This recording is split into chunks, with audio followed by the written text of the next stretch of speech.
Hello children, आज का पाठ है कर्म कारकम। द्वितीय पाठ है ऑब्जेक्टिव केस। Objective case. प्यारे बच्चों, कारक का अर्थ है करने वाला, जो करता है, जो काम कर रहा है, जिसने काम किया वही कारक है। अब यहाँ पे देखिए, हमने कर्ता कारक तो हमने पढ़ा, अब हम पढ़ते हैं कर्म कारक के बारे में। अब प्यारे बच्चों, कर्म कारक, take out your books, it may not be visible to you, so please add a part of your book. देखो, कर्ता अपनी क्रिया के द्वारा जिस पदार्थ को सबसे अधिक चाहता है वह कर्म कहलाता है। सरल शब्दों में, जिसके ऊपर क्रिया अर्थात कार्य के व्यापार का फल पड़ता है वह कर्म कारक होता है। इसका चिन्ह को है। इसका चिन्ह को है। जैसे राम ने चोर को देखा। राम ने चोर को देखा। अब प्यारे बच्चों, राम ने चोर को देखा, यहाँ पे आपने को देखा और आप समझ गए कि ये क्या है, कर्म कारक है। अब आप समझ गए, को देखा और कर्म कारक, आप इसको समझ गए। अब एक चीज मैं आपको बताता हूं प्यारे बच्चों, ध्यान देना।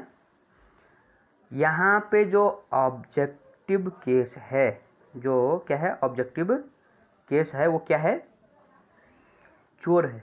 यहाँ क्या है, चोर। लेकिन अंग्रेजी में जो है, जो ऑब्जेक्ट होता है वो सेंटेंस के लास्ट में होता है, याद रखना। सभी भाषाएं एक दूसरे से मिलती जुलती हैं, सभी का व्याकरण एक ही है, लेकिन उनका जो ग्रामर है वो थोड़ा सा शब्दों का हेरफेर रहता है। तो याद रखना, यहाँ पे चोर ऑब्जेक्टिव केस है, याद रखना। तो राम ने चोर को देखा। अब अंग्रेजी में अगर हम इसको तो Ram saw the thief. Ram ने चोर को देखा तो थीफ लास्ट में आएगा और वो क्या हो जाएगा, वो ऑब्जेक्टिव केस हो जाएगा, चोर। तो ये यहाँ पे क्या है, ये ध्यान देने वाली बात है। यही इस पाठ का व्याकरण की दृष्टि से मूल है। तो चोर यहाँ पे क्या है, कर्म कारक है और को इसका निशान है। ठीक है प्यारे बच्चों, कहीं कहीं इस चिन्ह का प्रयोग भी नहीं होता है। जैसे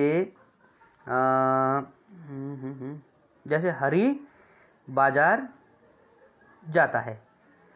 हरि बाजार जाता है। तो यहाँ आप समझो कि हरि बाजार जाता है। कौन जाता है, कौन जाता है, हरि बाजार जाता है। हरि बाजार जाता है। तो यहाँ पे को नहीं है, लेकिन फिर भी ये क्या है, ये कर्म कारक है। अब यहाँ देखो प्यारे बच्चों, पाठ को पढ़ते हैं। बालकः की खादति। बालक क्या खाता है। स कदली फलम खादति। वह केला खाता है, केले का फल खाता है, मतलब केला खाता है। बालकः की खादिष्यन्ति। बालक क्या खाएंगे। बालक क्या खाएगा, सॉरी, वह स आम्रम खादिष्यन्ति। वह आम खाएगा। बालकः मोदकम अपि खादिष्यन्ति। बालक लड्डू, मोदक मतलब होता है लड्डू, तो बालक लड्डू भी खाएंगे। अपि मतलब भी, पिछले पाठ में भी हमने पढ़ा था। तो प्यारे बच्चों, पहला जो हमारा पैराग्राफ है इसमें बात हुई एक बालक की, और पहले हुई प्रेजेंट टेंस में बात, और उसके बाद से तीन जो वाक्य थे उसमें हुई भविष्यत काल मीन्स फ्यूचर टेंस में बात हुई प्यारे बच्चों। अब देखो आप, बालकः, पहला जो सेंटेंस है, सेंटेंस का पहला जो शब्द है वो देखो बालकः, मतलब एक बालक की बात हो रही है। अब आगे हम दूसरे पैराग्राफ पे, यहाँ पे देखो आप, बालकों के खादत। अब देखिए बालकों, अब बालकों किसके लिए बोल रहे हैं हम, दो बालकों की बात हो रही है, तो दो बालकों के लिए बालक, क्योंकि यहाँ पे ए बताया था वन और मोर देन वन नहीं है, यहाँ है एक वचन, दो वचन और तीन वचन। फिर बहुवचन भी है, 3 वचन मूल रूप से। तो देखो बालकों के खादत, अब बालक क्या खाते हैं, मतलब 2 बालक। तो कदली फले खादत, वे क्या खाते हैं, फिर वो केले खाते हैं। कदली फले खादत, वो क्या है, केले खाते हैं। अब देखो स वह तो मतलब वो 2, याद रखो 2 की बात है तो स तो, अगर स बोलेंगे तो 1 के लिए, तो बोलेंगे तो 2 आदमियों के लिए, ठीक है, 2 आदमी कुछ भी हो, तो 2 व्यक्ति बच्चे। बालकों के खादिष्यत, बालक क्या खाएंगे, बात वही है लेकिन इसमें क्या है, उसका जो है एक वचन से द्विवचन पे हम पहुंच गए। क्या खाएंगे, तो आम्रे खादिष्यत, वो क्या है, आम खाएंगे, वो क्या खाएंगे, आम खाएंगे। तो असत्यम न वदिष्यत, तुम असत्य मत बोलो, न वे असत्य नहीं बोलेंगे, ठीक है। अब देखो प्यारे बच्चों, नेक्स्ट पैराग्राफ पे आते हैं। बालका कानि खादन्ति, अब ये आगे 3 बालकों, बालका यूज हो गया, बालक बालको बालका।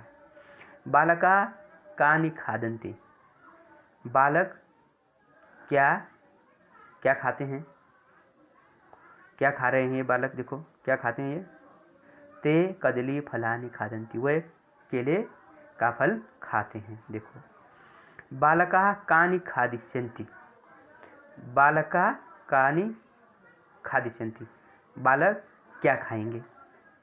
ते आम्राणि खादिष्यन्ति, वे, अब देखो वे मतलब 3 हो गए, अब ते आम्राणि खादिष्यन्ति, वे आम खाएंगे। ते दुग्धम अपि पास्यन्ति, वे दूध भी पिएंगे। दूध जो है इसका मूल शब्द है संस्कृत का। अब प्यारे बच्चों यहाँ देखने वाली जो बात यह है कि अलग अलग स्थिति में जो है ये जो रूप हैं वो बदल जाते हैं किसी भी शब्द के यहाँ पे। अब देखो बालक के रूप बदले, पहले में 1 बालक था तो बालक, दूसरे पैराग्राफ में 2 बालक थे, बालक को, तीसरे पैराग्राफ में थे 3 बालक हुए तो बालका। तो अब अगर हम इसके रूप याद करेंगे तो कैसे होगा, इसका जो है वचन जो है बालका बालको बालका। तो ये इसका ऐसे इस तरीके से संस्कृत में हम याद करते हैं कि भाई 1 बालक की बात अगर होती है तो हम जो है बालक बोलेंगे, 2 की होती तो बालको, और 3 की बात होती है तो बालका बोल देते हैं। और जो है कर्ता कारक में हमेशा द्वितीय विभक्ति का प्रयोग ही, कर्ता कारक में प्रथम विभक्ति और कर्म कारक में हमेशा द्वितीय विभक्ति का प्रयोग होता है, क्योंकि कर्ता ने का चिन्ह है, कर्ता का क्या चिन्ह है, ने का। जिस वाक्य में ने आए या ने का ने जो है विलुप्त भी हो तो भी जो है वो कर्ता कारक में था, लेकिन चिन्ह उसका ने है, कर्ता ने कर्म को, और कर्म का जो चिन्ह है प्यारे बच्चों वो है को। वाक्य में को आएगा तो समझ लेना यहाँ पे जो है कर्म कारक का प्रयोग है, और यहाँ पे जो है द्वितीय विभक्ति का ही प्रयोग होगा। मैं आपको बताता हूँ, आगे नहीं पढ़ाऊंगा इस लेसन को, लेकिन मैं आपको एक एग्जाम्पल देना चाहता हूँ। देखो कि कैसे विभक्ति का जो है हम प्रयोग करते हैं। देखो यहाँ पे प्यारे बच्चों देखिए, आप द्वितीय विभक्ति की बात हो रही है। देखो